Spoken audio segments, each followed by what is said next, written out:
ഇന്നൊരു അടിപൊളി പച്ചത്തക്കാളി തോരനായാലോ? അതെ, പച്ചത്തക്കാളി വെച്ചിട്ട് നമുക്ക് പെട്ടെന്ന് തയ്യാറാക്കാൻ പറ്റുന്ന ഒരു തോരനാണ്. ഇത് നിങ്ങൾ എന്തായാലും ട്രൈ ചെയ്ത് നോക്കണം. പെട്ടെന്ന് ഇത് നമുക്ക് തയ്യാറാക്കി കിട്ടും. അപ്പോൾ അതിന് വേണ്ടി നമ്മൾ ആദ്യം കുറച്ച് പച്ചത്തക്കാളി എടുത്തിട്ടുണ്ട്. അത് നമ്മളൊന്ന് നീളത്തിൽ കട്ട് ചെയ്ത് കൊടുത്ത്, ഇത് നിങ്ങൾക്ക് നീളത്തിൽ വേണമെങ്കിൽ അരിയാം. അതല്ലാതെ നമ്മൾ തോരനൊക്കെ അരിയുന്ന പോലെ ചെറിയ കുഞ്ഞു കുഞ്ഞായിട്ട് അരിയില്ലേ, അങ്ങനെ ആയാലും അരിയുക. അത് നിങ്ങളുടെ ഇതിനനുസരിച്ചിട്ട് തയ്യാറാക്കിയാൽ മതി. ഞാനിത് നീളത്തിൽ അരിഞ്ഞേ ഉള്ളൂ. പിന്നെ നമ്മൾ ചീനിച്ചട്ടി വെച്ചു. ചീനിച്ചട്ടിയിലേക്ക് നമ്മൾ ആദ്യം ഈ ഒരു തക്കാളി ഇട്ട് കൊടുക്കുക. തക്കാളി ഇട്ടതിന് ശേഷം നമ്മൾ പച്ചമുളക്, അതുപോലെ തന്നെ കുറച്ച് ഉള്ളിയും കൂടി ഇതിലേക്ക് ഇട്ട് കൊടുക്കുന്നുണ്ട്. കൊച്ചുള്ളി ഉണ്ടെങ്കിൽ കൊച്ചുള്ളി ഇടാം. ഞാൻ സവാളയാണ് ഇതിലേക്ക് ആഡ് ചെയ്ത് കൊടുക്കുന്നത്. അതുപോലെ തന്നെ ആവശ്യത്തിന് മഞ്ഞൾപ്പൊടി കൂടി ഇട്ട് കൊടുക്കുക. ഉപ്പിട്ടിട്ട് നന്നായിട്ട് നമ്മളതൊന്ന് മിക്സ് ചെയ്ത് കൊടുക്കുക. നന്നായിട്ട് ഒന്ന് മിക്സ് ആക്കിയതിന് ശേഷം ഇപ്പം ഇത് കുക്ക് ചെയ്യാൻ ഇച്ചിരി വെള്ളം എന്തായാലും ഒഴിക്കണം.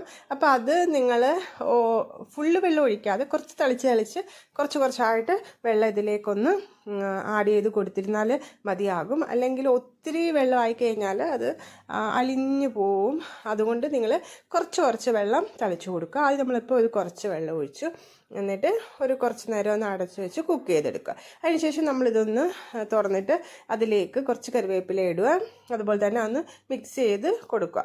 പിന്നെ ഈ ഒരു സമയത്ത് കുക്കായില്ല അതുപോലെ തന്നെ തോന്നുവാണെങ്കിൽ ഈ ഒരു സമയത്ത് നിങ്ങൾക്ക് വേണമെങ്കിൽ കുറച്ച് വെള്ളം കൂടി ഇതിലേക്ക് ഒഴിച്ചു കൊടുക്കാവുന്നതാണ്. എൻ്റെ ഒരു 1/4 പരുവം കുക്കായിട്ടുണ്ട്. അപ്പം ഞാനിതിലേക്ക് തേങ്ങ ഇട്ട് കൊടുക്കുന്നുണ്ട്. അപ്പം നിങ്ങളുടെ കയ്യിൽ തേങ്ങ വേണ്ടെങ്കിൽ തേങ്ങ വേണ്ട, നിങ്ങൾക്ക് വേണമെങ്കിൽ അതിന് പകരം കുറച്ച് ചില്ലി ഫ്ലെക്സ് ഇതിലേക്ക് ഇട്ട് കൊടുത്തിരുന്നാലും മതിയാവും. ഞാൻ കുറച്ച് തേങ്ങ ഇതിലേക്ക് ആഡ് ചെയ്തിട്ടുള്ളൂ. ഇപ്പോൾ തേങ്ങയും കൂടി ഇട്ടതിന് ശേഷം നമ്മളിതൊന്നുകൂടെ ഒന്ന് അടച്ച് വെച്ചിട്ട് കുക്ക് ചെയ്തെടുക്കാം. ഇപ്പോൾ അത്യാവശ്യം നല്ല രീതിയിൽ അത് കുക്കായി കിട്ടിയിട്ടുണ്ട്. ഇനി നമ്മളതൊന്ന് തുറന്ന് ഇന്നുകൂടെ ഒന്ന് പറ്റിച്ചെടുക്കുക. അപ്പോൾ വെള്ളം ഞാൻ പറഞ്ഞല്ലോ, വെള്ളം വേണമെങ്കിൽ നിങ്ങൾക്ക് കുക്കായില്ല എന്ന് തോന്നുവാണെങ്കിൽ വെള്ളം കുറച്ചുകൂടെ തളിച്ച് കൊടുത്തിട്ട് കുക്ക് ചെയ്ത് എടുക്കാവുന്നതാണ്. അതൊക്കെ നിങ്ങളുടെ തക്കാളിയുടെ അനുസരിച്ചിട്ട് ആഡ് ചെയ്ത് കൊടുക്കുക. ഇതിലൊത്തിരി വെള്ളം ആഡ് ചെയ്ത് കൊടുക്കരുത്. ഞാനൊരു ശകല വെള്ളം കൂടി ഒന്ന് തളിച്ച് കൊടുത്തിട്ടുണ്ടായിരുന്നു.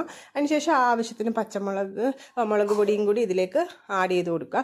നിങ്ങൾക്ക് വേണമെങ്കിൽ ഞാൻ പറഞ്ഞല്ലോ ചില്ലി ഫ്ലേക്സ് ആഡ് ചെയ്യുക. മുളക് പൊടി വേണ്ടെങ്കിൽ ചില്ലി ഫ്ലേക്സ് ഇട്ടിരുന്നാലും മതിയാകും.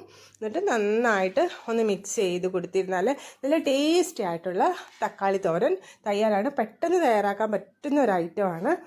നിങ്ങൾക്ക് അതിൻ്റെ മുകളിലേക്ക് കുറച്ച് പച്ച വെളിച്ചെണ്ണയും കറിവേപ്പില ഉണ്ടെങ്കിൽ കറിവേപ്പില ഈ ഒരു ടൈമിൽ കുറച്ച് കറിവേപ്പിലയും കൂടി ഇട്ട് കൊടുത്തിരുന്നാൽ പെട്ടെന്ന് തയ്യാറാക്കാൻ പറ്റുന്ന ഒരു അടിപൊളി തോരനാണ്. നിങ്ങൾ മസ്റ്റായിട്ട് ഒന്ന് ട്രൈ ചെയ്ത് നോക്കണം. നിങ്ങൾ തീർച്ചയായിട്ടും ഇഷ്ടപ്പെടും. അപ്പോൾ നമുക്ക് അടുത്ത വീഡിയോ ആയി കാണാം. Okay, thank